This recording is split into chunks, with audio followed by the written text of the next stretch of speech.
ಹೆಸರು ಶಂಕರಗೌಡ ಅಂತೇಳಿ, ಗಂಗಾವತಿ ತಾಲೂಕು ಹೊಸಳ್ಳಿ ಗ್ರಾಮ. ಈ ವರ್ಷ ನಾವು ಸ್ಲಾವಸ್ ಕಂಪನಿಯ ವೆಲ್ತ್ ಟೆಕ್ನೋ ಆರ್ಗ್ಯಾನಿಕ್ ಫರ್ಟಿಲೈಸರನ್ನು ಉಪಯೋಗ ಮಾಡಿದ್ದೀವಿ. ಪ್ರತಿ ವರ್ಷ ನಾವು ಕೆಮಿಕಲನ್ನು ಹೆಚ್ಚಾಗಿ ಉಪಯೋಗ ಮಾಡ್ತಿದ್ವಿ. ಇದು 1.5 ಎಕರೆಗೆ 10 ರಿಂದ 12 ಚೀಲ 13 ಚೀಲ ಗೊಬ್ಬರ ಹೋಗ್ತಿದ್ವಿ. ಈ ಸಲ ನಾನು 1.5 ಎಕರೆಗೆ 10 ಚೀಲ ಗೊಬ್ಬರ ಅಷ್ಟೇ ಉಗ್ಗೀನಿ.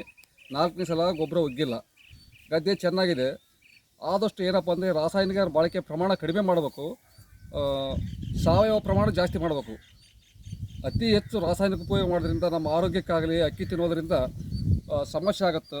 ಆದಷ್ಟು ಕಡಿಮೆ ಮಾಡಿಕೊಂತ ಒಂದೇ ಸಲ ಕಡಿಮೆ ಮಾಡೋದು ಆಗಲಿಕ್ಕಿಲ್ಲ. ಕ್ರಮೇಣ ಈ ಸಲ 2 ಚೀಲ ಕಡಿಮೆ ಮಾಡಿ ಗೊಬ್ಬರ, ಮುಂದಿನ ಸಲ ಇನ್ನೊಂದು 2 ಚೀಲ ಕಡಿಮೆ ಮಾಡಬೇಕು. ಗದ್ದೆ ಚೆನ್ನಾಗಿದೆ, ಇಳುವರಿನೂ ಸ್ವಲ್ಪ ಚೆಂದ ಹೇಗೆ ಬರ್ತದೆ ನೋಡ್ಬೇಕು. ಈ ಸಲ ನೋಡಿದ ಮೇಲೆ ಮುಂದೆ ಇನ್ನೂ ಸ್ವಲ್ಪ ಹೆಚ್ಚಿಗೆ ಮಾಡ್ಬೇಕು ಅಂತೇಳಿ ನಮ್ಮೊಂದು ಅನಿಸಿಕೆ. ಇಳುವರಿ ಮೇಲೆ ನಮ್ಮ ಅವಲಂಬನೆ. ರೈತರು ಯಾರಾಗಲಿ ಸ್ವಲ್ಪ ಇಳುವರಿ ಚೆನ್ನಾಗಿ ಬಂದರೆ, ಅದು ಯಾವುದೇ ಕಂಪ್ನಿದು ಪ್ರಾಡಕ್ಟ್ ಆಗಿರಲಿ, ರೈತರಂತೂ ಕಂಪಲ್ಸರಿ ಉಪಯೋಗಿಸ್ತಾರೆ. ಅದು ಇಳುವರಿ ಬೇಸ್ ಬರ್ಬೇಕು ರೈತರಿಗೆ. ರೈತರು ತಾವು ಖರ್ಚು ಮಾಡಿದ್ದಕ್ಕೆ ಮೋಸ ಆಗಲಿದ್ರೆ ರೈತರು ಎಲ್ಲರೂ ಉಪಯೋಗ ಮಾಡ್ತಾರೆ. ಏನಪ್ಪ ಅಂದರೆ ಆದಷ್ಟು ರಾಸಾಯನಿಕ ಬಳಕೆ ಪ್ರಮಾಣ ಕಡಿಮೆ ಮಾಡಬೇಕಂತ ನಮ್ಮದು ಅನಿಸಿಕೆ. ಇದೇ ನಮ್ಮದು ಗದ್ದೆ ಭಾಳ ಚೆನ್ನಾಗೈತೆ. ರಾಸಾಯನಿಕ ಗೊಬ್ಬರ ಭಾಳ ಕಡಿಮೆ ಹೋಗಿವಿ ಇದಕ್ಕೆ.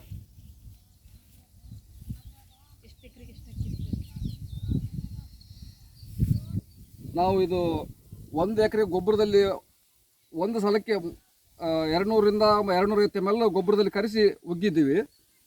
ಲಾಸ್ಟ್ನೇ ಸಲ ಗೊಬ್ಬರ ಉಗ್ಗಿದಾಗ 1.5 ಲೀಟ್ರ್ ಕಲಿಸಿ ಉಗ್ಗಿನಿ ಇದಕ್ಕೆ 1.5 ಎಕರೆಗೆ ಅಷ್ಟೇ. ಈಗ 4ನೇ ಗೊಬ್ಬರ ಉಗ್ಗಂಗಿಲ್ಲ ಇದಕ್ಕೆ. 3 ಸಲ, ಪ್ರತಿ ಸಲ 4 ಸಲ ಗೊಬ್ಬರ ಹೋಗ್ತಿದ್ವಿ. ಈ ಸಲ 3ನೇ ಸಲಕ್ಕೆ ಲಾಸ್ಟ್ ಮಾಡಿವಿ ಈಗ.